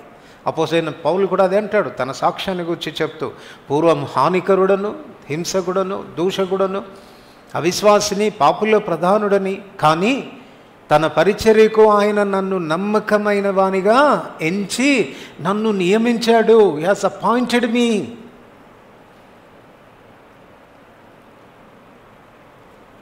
సో ఈ మధ్యాహ్నం ఇది అర్థం చేసుకోవాలి మనం. దేవుడు మనకు అధికారం ఇచ్చి, మీరు సర్వలోకానికి పంపండి, మీరు వెళ్ళండి, నేను మిమ్మల్ని వాడుకుంటాను, నీకు నా అధికారం ఇస్తా ఉన్నాను అని ప్రభు చెప్పిన తర్వాత మనం అధికారాన్ని వినియోగించుకోకపోతే ఎట్లు ఆయన చేత వాడబడతాం. సో రెండవ విషయం ఏంటి? వీఆర్ ఎంపవర్డ్ అని చెప్తున్నప్పుడు రెండవ విషయం ఏంటంటే నాట్ ఓన్లీ అధికారం, రెండవది కార్యనిర్వహణ కొరకైన శక్తి. మీరు గమనించండి, దైవాత్మ చేత అభిషేకం నొందినటువంటి ప్రజలు వాళ్ళు మానవాతీతమైన కార్యాలు చేశారు, సాధారణమైనటువంటి కార్యాలు కాదు. సంసోను దేవుని ఆత్మ చేత నింపబడగానే ఏం చేశాడు చెప్పండి? కోట గోడ యొక్క గేట్లు ఎత్తుకెళ్ళిపోయాడంట. వీళ్ళు సంసోను లోపలికి వచ్చాడని మొత్తం కోట తలుపులు వేసేసారు, గేట్లు బంధించేశారు. ఇంకేం దొరికాడు కదా అని అనుకుంటే ఈయన ఎప్పుడు ఎత్తుకెళ్ళిపోయాడు? గేటే ఎత్తుకెళ్ళిపోయాడు ఈయన బయటికి కదా. మానవాతీతమైన కార్యాలు. 300 నక్కలు పట్టుకున్నాడంట. 300 నక్కలు ఒక్క మనిషి. How it is possible? సరే పట్టుకున్నాడు, ప్రతిదానికి ఒకదానికి తోకకు ఒకటి ముడేసి దానికి డ్యూటీలు కడుతుంటే మిగతా అన్నీ అట్టగానే కూర్చున్నాయి అనుకుంటా, పారిపోకుండా. సో ఆశ్చర్యకరమైన విషయాలు కాదా? 1000 మంది ఫిలిస్తీన్లు ఒక్కసారి దాడికి వస్తే అటు ఇటు చూస్తే ఏం దొరకలేదు, పచ్చి గాడిద దవడ ఎముక దొరికిందంటే దాన్ని పట్టుకొని 1000 మందిని చంపేశారు. That is the power of the spirit. ఆత్మ యొక్క శక్తి. చాలాసార్లు ప్రభు కొరకు కార్యాలు చేయాలన్న తపన మనకుంటుంది, కానీ ఏముండదు, అభిషేకం ఉండదు. గుర్తుపెట్టుకో, if you don't maintain your anointing, నీ అభిషేకాన్ని నువ్వు జాగ్రత్తగా కాపాడుకోకపోతే పరిశుద్ధాత్మ శక్తి నీకు రాదు. కానీ మనకు తెలుసు కదా, సంసోను దాన్ని జాగ్రత్తగా కాపాడుకోలేదు. ఆ ప్రతిష్టతను అనుకున్నాడు, ఎప్పటి వలె నేను విరజిమ్ముకుంటాను అని అనుకున్నాడు, కానీ కాలే. దేవుని ఆత్మ తనను ఎడబాసనన్న విషయం తనకు తెలియలేదు. అందుకే అంటున్నాడు, శక్తి చేతనైనా బలం చేతనైనా కాదు జరిగేది కార్యాలు, ఆయన ఆత్మ చేత జరుగుతాయి. ఎవరైతే తన అభిషేకాన్ని కాపాడుకుంటారో, ప్రతిష్టతను కాపాడుకుంటారో, వాళ్లకు దేవుని ఆత్మ యొక్క నింపుదల అనేది ఉంటుంది. సరే, ఇప్పుడు ఒకవేళ ఈ అభిషేకాన్ని గురించి మనం ఆలోచిస్తున్నప్పుడు ఎందుకు ఇస్తున్నాడు దేవుడు అభిషేకం? ఎందుకు నీకు అధికారం ఇస్తా ఉన్నాడు? ఎందుకు కార్యనిర్వహణ కొరకైనటువంటి శక్తిని ఎందుకు దేవుడు నీకు ప్రసాదిస్తున్నాడు అని ఒకవేళ మనం ఆలోచన చేస్తే ఒకటే మనం గుర్తుపెట్టుకోవాలి, ఆయన ఉద్దేశముల యొక్క నెరవేర్పు కొరకు, ఫర్ హిస్ పర్పసెస్, ఆయన ఉద్దేశాల కొరకు. మనమేమో అభిషేకించబడ్డామని చెప్తాం, కానీ ఏ ఒక్క ఉద్దేశం కొరకు ప్రయాసపడం, ఏ ఒక్క ఉద్దేశం యొక్క నెరవేర్పు కొరకు దేవుని చేతిలో అందుబాటులో మనం ఉండం. నిన్ను ఎందుకు అభిషేకించాడు మరి? వ్యర్థంగానా? ఏ ఉద్దేశం లేకుండానా? ఒకవేళ ఉద్దేశం ఉంటే ఎరుగుదువా? ఆ ఉద్దేశం యొక్క నిర్వహణ కొరకు దేవుడు నీకు ఇచ్చిన పొజిషన్, అధికారాన్ని వాడుకుంటున్నావా? ఆ ఉద్దేశం యొక్క నిర్వహణ కొరకు దేవుడు నీకు ఇచ్చిన ఆత్మశక్తిని వినియోగిస్తున్నావా? ఆలోచించుకోవాల్సిన విషయం. నేను కొన్ని ఉద్దేశాలు చెప్తాను, మనం ఒకసారి చెక్ చేసుకుందాం. ఆ ఉద్దేశాల యొక్క నెరవేర్పు కొరకు దేవుడు మనకిచ్చిన అభిషేకాన్ని వాడుకుంటున్నామా అన్నది. మొట్టమొదటిగా మనం గమనిస్తే మార్కు సువార్త 3వ అధ్యాయం, మార్కు సువార్త 3వ అధ్యాయం 13, 14, 15 వచనాలు కలిసి ఉన్నాయి, చదువుకుంటాం. ఆయన కొండ ఎక్కి తనకిష్టమైన వారిని పిలవగా వారు ఆయన వద్దకు వచ్చిరి. వారు తనతో కూడా ఉండున్నట్లును దయ్యములు వెళ్ళగొట్టు అధికారం గల వారై సువార్త ప్రకటించుటకును వారిని పంపవలనని ఆయన 12 మందిని నియమించెను. Anointing gives appointment, ordination. కనుక ఇప్పుడు ప్రభు తనకిష్టమైన వారిని కొండ మీదకి పిలిచాడు, వారిని నియమించాడంట. Appointed them for what? రెండు ప్రాముఖ్యమైన విషయాల కొరకు. ఒకటి, మొదటిది, వారు తనతో కూడా ఉండునట్లు. వారు తనతో కూడా ఉండునట్లు. గుర్తుపెట్టుకోండి, ప్రభు కొరకు మనం ఏదైనా చేసేదానికి మునుపు ప్రభుతో ఉండడానికి పిలిచాడు ప్రాథమికంగా. నువ్వు ప్రభుతో ఉండడానికి ఇష్టపడకపోతే, ప్రభుతో సమయం గడపకపోతే, ప్రభుతో ఫెలోషిప్లో నువ్వు ఉండకపోతే ప్రభు నిన్ను దేనికి కూడా వాడుకోవడానికి ఆయన ఇష్టపడడు. గుర్తుపెట్టుకో, ప్రభు కొరకు ఏదైనా నువ్వు చేయకముందు, ఏదైనా నువ్వు సాధించక మునుపు ఆయన నీ విషయంలో కలిగి ఉన్న ఉద్దేశం, పర్పస్ ఏంటంటే you should be with him, ఆయనతో కూడా ఉండునట్లు. ఇది వాస్తవమైతే ప్రభుత్వం నీ సమయాన్ని గడుపుతున్నావా? ప్రభుత్వం నీ సమయాన్ని గడుపుతున్నావా? ఎందుకు ప్రభుత్వ సమయం గడపాలి చెప్పండి? ఎందుకు ప్రభు సమయం గడపాలి చెప్తున్నాడు ఇక్కడ. మీరు సువార్త ప్రకటించాల్సి ఉంటుంది, లోకంలో రోగులను స్వస్థపరచాలి, దయ్యాలు వెలగొట్టాలి, నా కొరకు మీరు పరిచర్య చేయాలి. బిఫోర్ దట్, ఆ సువార్తను చేయకమునుపు మీరు నాతో కూడా గడపాలి. నాతో కూడా గడపాలి అని చెప్తున్నప్పుడు రెండు విషయాలు ఆయనతో గడపడం ద్వారా మనకు తెలుస్తాయి. చూడండి, ఇర్మియా గ్రంథం 23వ అధ్యాయం 21, 22 వచనాలు. ఇర్మియా గ్రంథం 23వ అధ్యాయం 21, 22 వచనాలు. నేను ఈ ప్రవక్తలను పంపకుండినను వారు పరిగెత్తి వచ్చెదరు, నేను వారితో మాట్లాడకుండినను వారు ప్రకటించెదరు. వారు నా సభలో చేరిన వారైన ఎడల వారు నా మాటలు నా ప్రజలకు తెలియచేతురు. దుష్క్రియలు చేయక వారు దుర్మార్గమును విడిచిపెట్టినట్లు వారిని త్రిప్పియుందురు. ఇదే యెహోవా వాక్కు. నేను వాళ్ళని పంపలేదండి, వాళ్ళు పరిగెత్తిపోతున్నారు. నేను వాళ్ళకి చెప్పలేదు ఈ మాటలు చెప్పమని, కానీ వాళ్ళు ప్రకటిస్తూ ఉన్నారు. ఫలితం ఏమైంది అని అంటే, ఒక్కడు మారు మనసు పొందడంలే, ఒక్కడు బుద్ధి మార్చుకోవడంలే, ఒక్క వ్యక్తిలో పరివర్తనం రావడంలే. ఇప్పుడు ప్రభు ఇచ్చే కంప్లైంట్ ఏంటంటే, వాళ్ళు అట్లా పరివర్తనం ప్రజల్లో తీసుకొని రావాల్సి ఉన్నవారు, ఒకవేళ తీసుకొని రావాల్సి ఉంటే వారు నా సభలో కూర్చొని ఉండాల్సింది. నా సభలో కూర్చుండి నేను ఏం చెప్తున్నాను అన్న మాటలు ఆలకించాల్సి ఉంది. Before they go out, before they preach, వాళ్ళు నా దగ్గర కూర్చోవాలి కదా, నా సభలో కూర్చోవాలి కదా, నేను ఏం చెప్పమంటున్నాను అన్న సంగతి వాళ్ళకి తెలుసుకోవాలి కదా. ఆ మాటలు కదా వాళ్ళు చెప్పాల్సింది. ఈ దినాల్లో మనం దేవుని వాక్యం ప్రకటించేదానికి ఆతృత మనకు ఉండవచ్చు, చాలా సంతోషం అలా ఉండడం. కానీ ఎవరైనా కానీ, ఏ పరిచారకుడైనా కానీ, ఎక్కడికి పంపబడుతున్నా, ఏ చిన్న సభకు పంపబడుతున్నా గుర్తుపెట్టుకోవాల్సిన విషయం ఏంటంటే, before you preach you should SIT in his presence. నీకు ఒక కాన్ఫిడెన్స్ రావాలి, ఓ దేవుడు నాతో ఈ మాట చెప్పమంటున్నాడు. మీరు చూడండి, పూర్వం ప్రవక్తలని గురించి మనం ఆలోచన చేస్తే, వాళ్ళు వచ్చి సమాజం ఎదుట చెప్తూ వచ్చినప్పుడు ఏం చెప్పేవాళ్ళనండి? యెహోవా ఈలోగా సెలవిచ్చుచున్నాడు. నేను చెప్తున్న మాటలే కాదు, ఇది యెహోవా వాక్కు. ఇది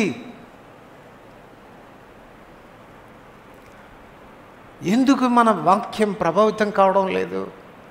ఎందుకు ప్రజల్లో పరివర్తనం అనేది మనం చెప్తున్న మాటల వల్ల రావడం లేదు అని అంటే, లౌకికమైన జ్ఞానంతో దేవుని వాక్యాన్ని ఉపదేశించడం కాదు. ప్రభు ఏం చెప్పమంటాడో దాన్ని చెప్పడం. ప్రసంగానికి రెండవది, ప్రసంగానికి చెప్పండి, దేవుని వాక్కుకు ఉన్న వ్యత్యాసం. ప్రసంగం ఏముంది? ఒక టాపిక్ తీసుకొని దాని మీద ఆయా రకాలైన వచనాలు సమకూర్చుకొని వాటన్నిటినీ చక్కగా అలంకరణ చేసి వాక్చాతుర్యంతో బోధించవచ్చు, ఒక ప్రసంగం అయిపోతుంది. కానీ దేవుని యొక్క వార్త దేవుని యొక్క వాక్కు అలాంటిది కాదు. దేవుడు ఏం చెప్పమంటాడో అది చెప్పడం. దీని కొరకు ఆయన సన్నిధిలో నువ్వు కూర్చోకపోతే వారు నా సభలో కూర్చున్నవారు కాదు. వారు ఒకవేళ కూర్చుని ఉంటే నేనేం చెప్పమన్నానో అది చెప్పి ఉండేవాళ్ళు. తద్వారా ప్రజల యొక్క ప్రవర్తనలో పరివర్తనం తీసుకొని వచ్చి ఉండేవాళ్ళు. వారి దుర్మార్గతను మానేటట్టుగా చేసి ఉండేవాళ్ళు. సో గుర్తుపెట్టుకోవాల్సిన విషయం, మొదటిగా ప్రభువు మనల్ని అభిషేకించడంలో ఉన్న ఉద్దేశం ఏంటంటే టు బీ విత్ హిమ్. ఒక పరిచారకుడివా, వాక్య పరిచారకుడివా, ప్రభు సన్నిధిలో కూర్చోవటం నేర్చుకో. ప్రభు ఏదైనా నీకు మాట ఇచ్చే పర్యంతం లేవవద్దు ఆయన సన్నిధిలో నుంచి. ఆ తర్వాత నువ్వు వచ్చి కాన్ఫిడెంట్గా చెప్పగలగాలి, యెహోవా వాక్కు ఇది, దేవుడు ఇది చెప్పమన్నాడు మీతో అని చెప్పగలగాలి. అదే వచనంలో మనం గమనిస్తాం. తర్వాత వారిని సువార్త ప్రకటించుటకు దేవుడు వారిని ఏర్పరచుకున్నట్లుగా మనం చూస్తాం. పేతురు రాసిన మొదటి పత్రిక 2వ అధ్యాయం 9వ వచనం. పేతురు రాసిన మొదటి పత్రిక 2వ అధ్యాయం 9వ వచనం. అందరూ కలిసి చదువుకుంటాం. చీకటిలో నుండి ఆశ్చర్యకరమైన వెలుగులోనికి మిమ్మును పిలిచిన వాని గుణాతిశయములను ప్రచురం చేయ నిమిత్తం ఏర్పరచబడిన వంశం. So God has chosen us. We are chosen people. For what? దేవుడు మనల్ని ఏర్పరచుకున్నాడు దేని కొరకు అనంటే తన మహిమా గుణాతిశయములను ప్రచురపరిచేదాని కొరకు. To declare his praises. So ఈ ఉద్దేశంతో దేవుడు మనల్ని అభిషేకిస్తూ ఉన్నాడు. 2 పేతురు మొదటి అధ్యాయం 16 నుండి 18 వచనాలు. 2 పేతురు మొదటి అధ్యాయం 16 నుండి 18 వచనాలు కలిసి చదువుకుంటాం. ఏలైనగా చమత్కారంగా కల్పించిన కథలను అనుసరించి మన ప్రభువైన యేసుక్రీస్తు యొక్క శక్తిని, ఆయన రాకడను మేము మీకు తెలపలేదు, కానీ ఆయన మహాత్యమును మేము కన్నులారా చూచిన వారమై తెలిపితిమి. ఈయన నా ప్రియకుమారుడు, ఈయన యందు నేను ఆనందించుచున్నాను అను శబ్దం మహా దివ్య మహిమ నుండి ఆయన వద్దకు వచ్చినప్పుడు తండ్రి అయిన దేవుని వలన ఘనతయు మహిమయు ఆయన పొందగా మేము ఆ పరిశుద్ధ పర్వతం మీద ఆయనతో కూడా ఉండిన వారమే. ఆ శబ్దం ఆకాశం నుండి రాగా వింటిమి. ఇప్పుడు ఆయన మహిమా గుణాతిశయాల్ని ప్రచురం చేసేటువంటి వ్యక్తులుగా మనం ఉండాలి. ఈ మహిమా గుణాతిశయాల్ని ప్రచురపరిచేటప్పుడు పేతురు ఏమంటున్నాడంటే, మేమేదో కల్పనా కథలుగా నేర్చుకున్న కథల్లాగా చెప్పలేదు మీకు. మేము ఆ పరిశుద్ధ పర్వతం మీద ఆయనతో కూడా ఉండిన వారమై ఆయన మహిమ పొందగా మేము మా కనులారా చూచాము. తండ్రి అయిన దేవుడు తనతో మాట్లాడుతుంటే, ఈయన నా ప్రియకుమారుడు, ఈయనందు నేను ఆనందిస్తున్నాను అని మాట్లాడుతుంటే ఆ స్వరాన్ని మేము విన్నాము. దేవుని యొక్క మహిమా గుణాతిశయాల్ని ప్రచురం చేయక పూర్వం నీవు ఆయన మహిమను చూడాలి, ఆయన స్వరాన్ని వినాలి. నేర్చుకున్న కథలు చెప్పడం కాదు యేసుప్రభు వారిని గురించి. యేసుప్రభు చాలా దయగలవాడంట, యేసుప్రభు చాలా దీర్ఘశాంతుడంట, ఆయన ఎంతో క్షమిస్తాడంట. సండే స్కూల్ టీచర్ చెప్తుంటారు పిల్లకాయలకి కదా, ఇట్లాంటి కథలు చెప్పకూడదు. మరి ఏం చెప్పాలా? అసెట్ చేసి చెప్పాలి. దేవుడు దయగలవాడు, నీకెట తెలుసు అంటే నేను అనుభవించాను, నేను ఆయనతో కూడా ఉండి అనుభవించాను. ఆయన దీర్ఘశాంతుడు, నీకెలా తెలుసు? మేము ఆయనతో కూడా ఉండిన వారం, ఆయన జీవితాన్ని పర్యవేక్షించిన వారం, చూసిన వారం, అర్థం చేసుకున్న వారం, అందువల్ల చెప్పగలుగుతున్నాను. సో ఈ దినాన దేవుడు మన విషయంలో ఉంచిన ఉద్దేశం ఏంటి అంటే తన మహిమా గుణాతిశయాల్ని ప్రచురపరచాలి. ఎట్లా ప్రచురపరచాలి అనంటే చూచిన వారమై, విన్నవారమై, ఆయనతో సహవాసం చేసి, ఆయనతో కూడా ఉండి, ఆయనను ఎరిగినటువంటి వారమై ఆయన గురించి చెప్పాలి. దీన్నే ఏమనొచ్చానంటే ఇంకో మాటలో అనుభవపూర్వకమైన జ్ఞానం. ఏ జ్ఞానం అండి?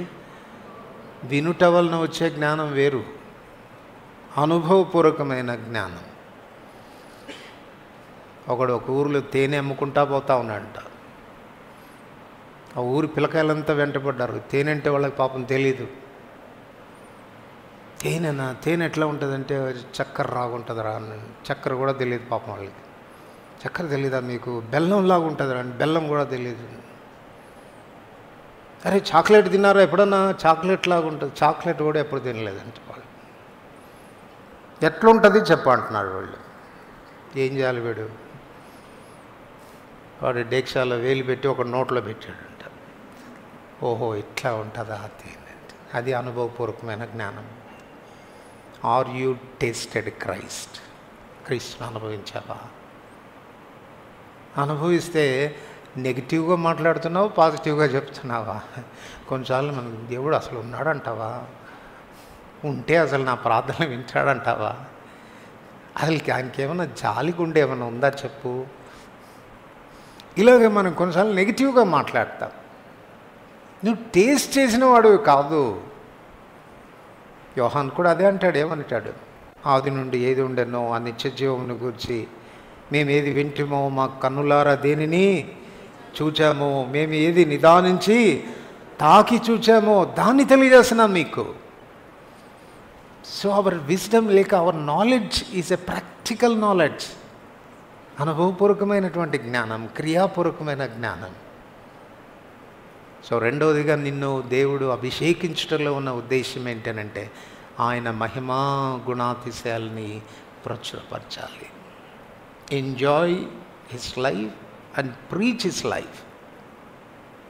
మూడవది తిమోతికి రాసిన 2వ పత్రిక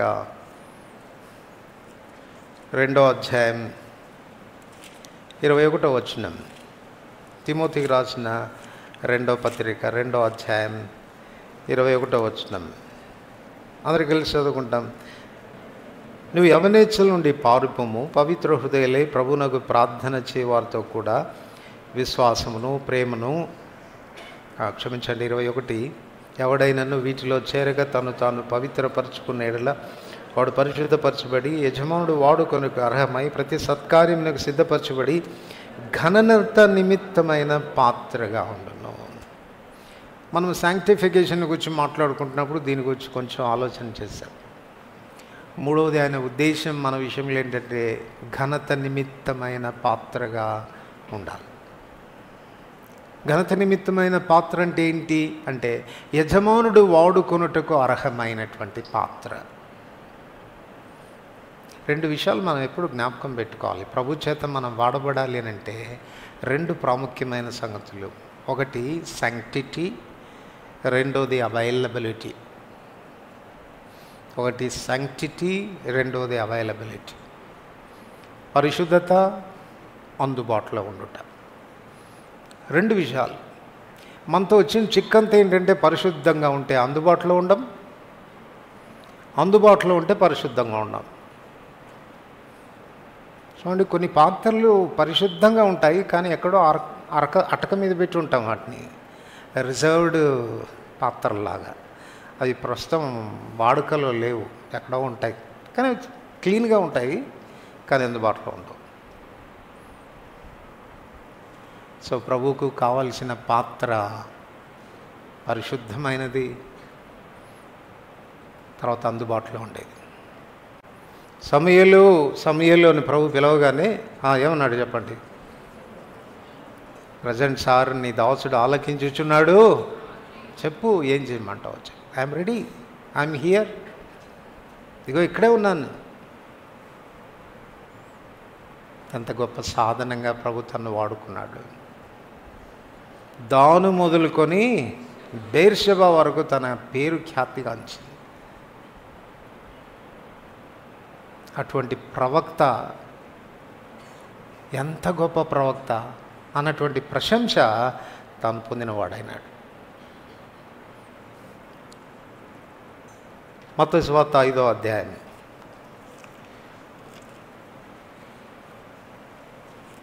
మత్తయి సువార్త 5వ అధ్యాయం 13 నుండి 16 వచనాలు కలిసి చదువుకుంటాం. మీరు లోకమునకు ఉప్పై ఉన్నారు. ఉప్పు నిస్సారమైతే అది దేని వలన సారం పొందును? అది బయట పారవేయబడి మనుషుల చేత త్రొక్కపోవటకే కానీ మరి దేనికి పనికి రాదు. మీరు లోకమునకు వెలుగై ఉన్నారు. కొండ మీద నుండి పట్టణం మరుగై ఉండనేరదు.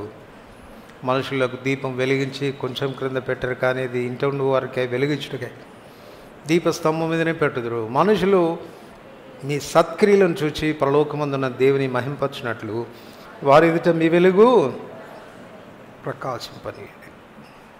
ఇక్కడ దేవుని ఉద్దేశాలు మన విషయంలో మరలా బయటపడుతున్నాయి. ఒకటి ఏంటంటే, మీరు లోకమునకు ఉప్పై ఉన్నారు. రెండవది, మీరు లోకమునకు వెలుగై ఉన్నారు. మీరు లోకానికి ఉప్పై ఉన్నారు అని చెప్తున్నప్పుడు దేనిగా ఉండాలని ప్రభు కోరాడు? ఉప్పు దేని కొరకు ప్రాథమికంగా? రుచి.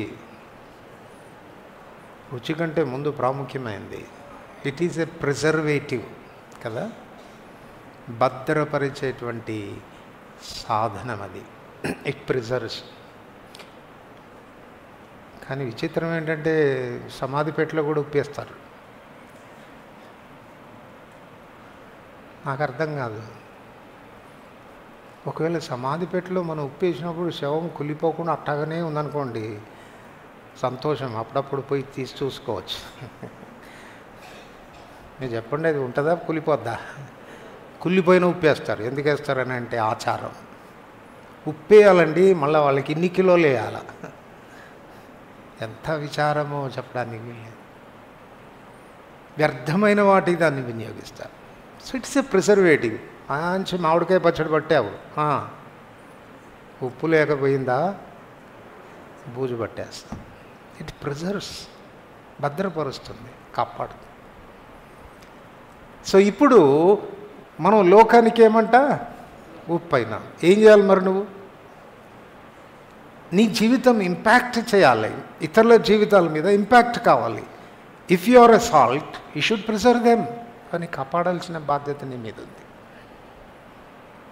రెండవది, ఉప్పు మొదట్లో చెప్పారు మీరు, రుచినిచ్చేది కదా, రుచినిచ్చేది. అందుకే చెప్తారు అన్నీ వేసి చూడు, నన్ను వేసి చూడని. ఏమేసినా ఉప్పుగానే వేయకపోతే అయిపోయింది, దానికి రుచి రాదు.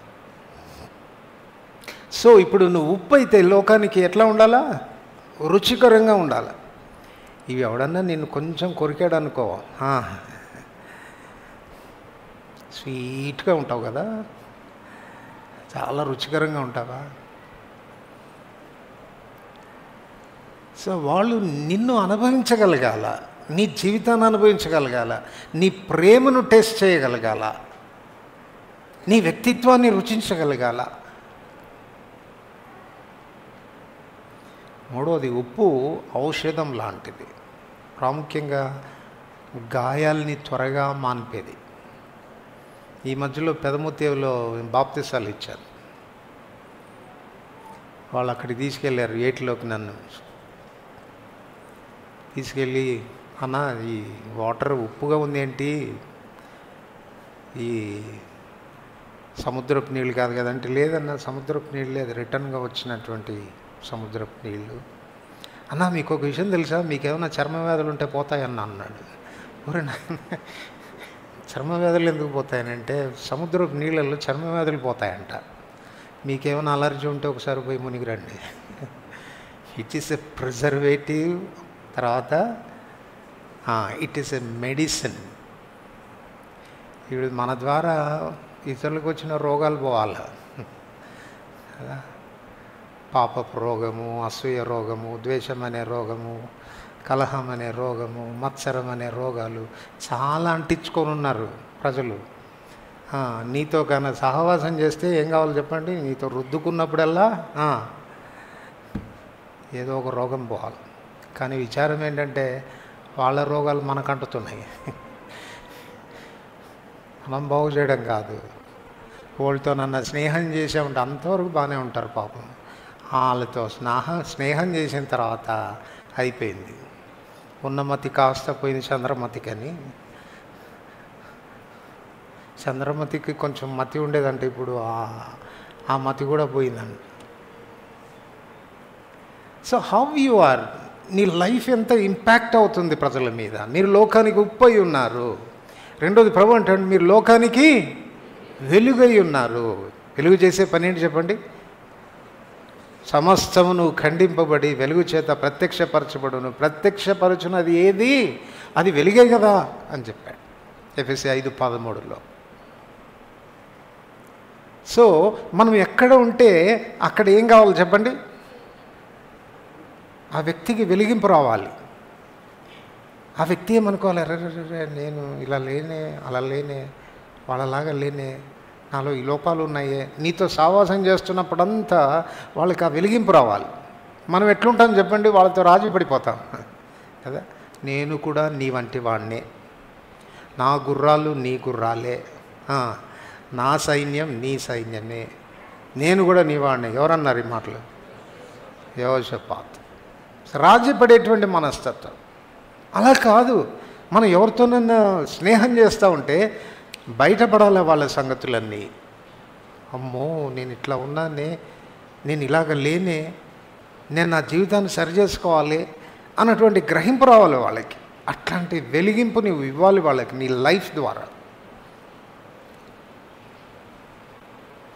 తద్వారా మనుషులు తమ జీవితాన్ని, తమ ప్రవర్తనను సరిచేసుకోవాలి.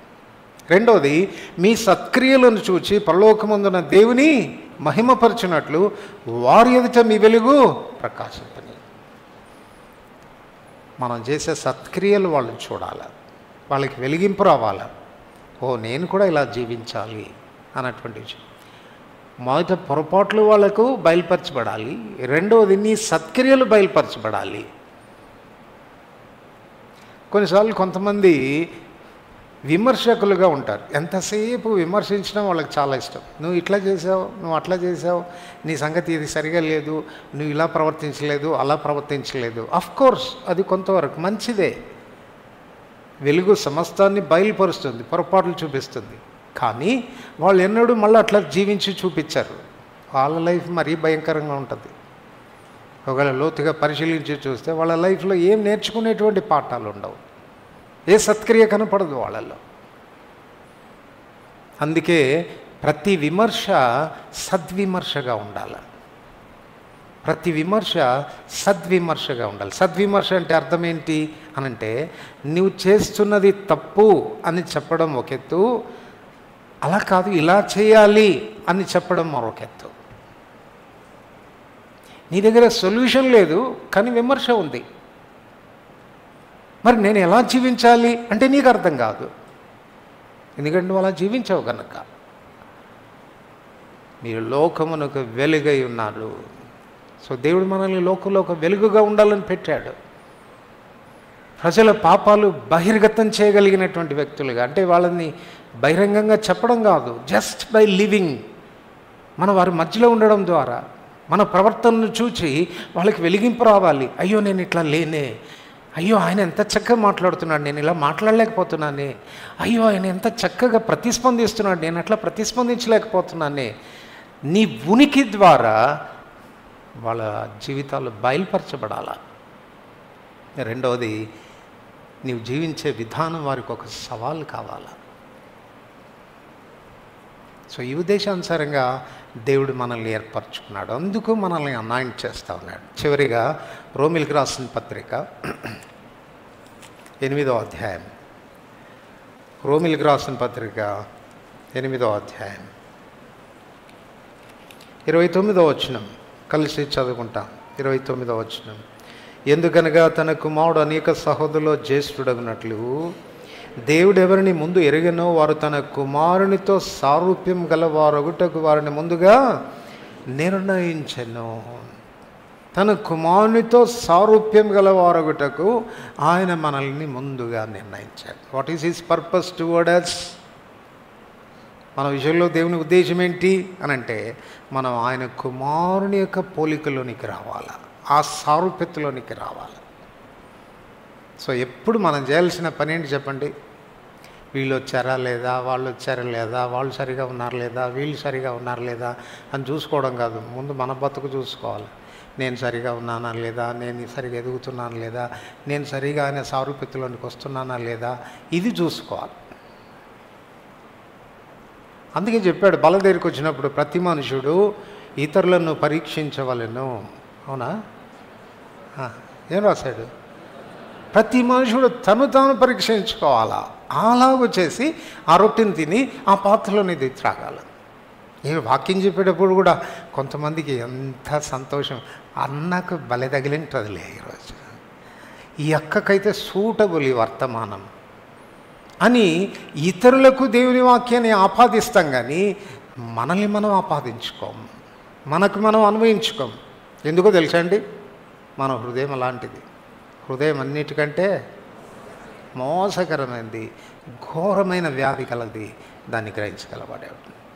నీకు ఎవరి మీదైనా దృష్టి పోతుంది, విమర్శన దృష్టి పోతుంది అని అంటే గుర్తుపెట్టుకో, నీ హార్ట్ సరి అయింది కాదు, మోసపూరితమైన హృదయం కలిగి ఉన్నామని అర్థం. ఏ వ్యక్తి మీదైనా మనం ఏ నిందారోపణ అయినా చేస్తే,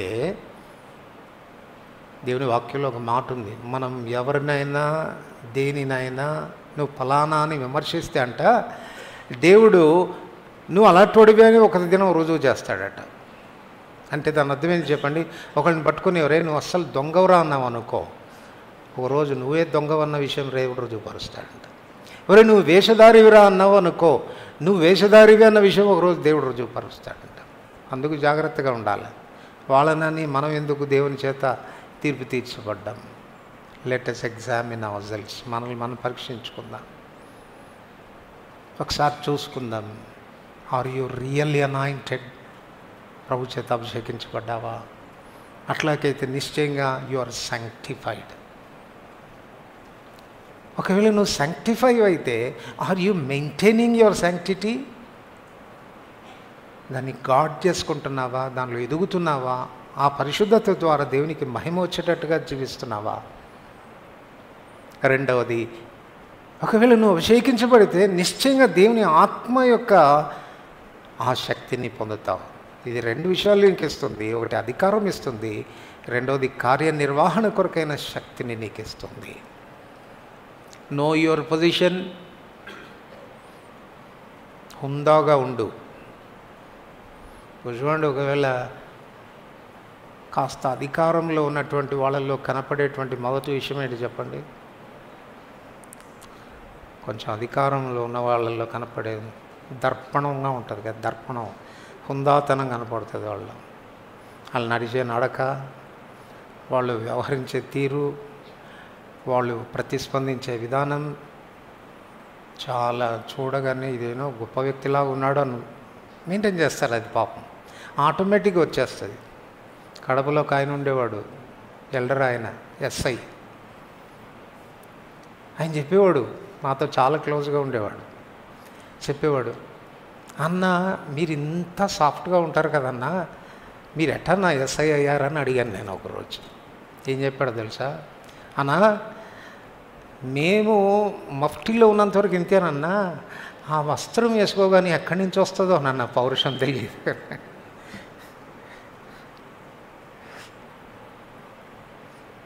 సో ఎంతసేపు మఫ్టీలో ఉండ, మాకు దేవుడిచ్చిన వస్త్రం ధరించుకో, హుందాగా ఉండు, దేవుడు ఎందుకు నియమించాడో ఆ ఉద్దేశానుసారంగా బ్రతుకు. ప్రార్థన చేసుకో.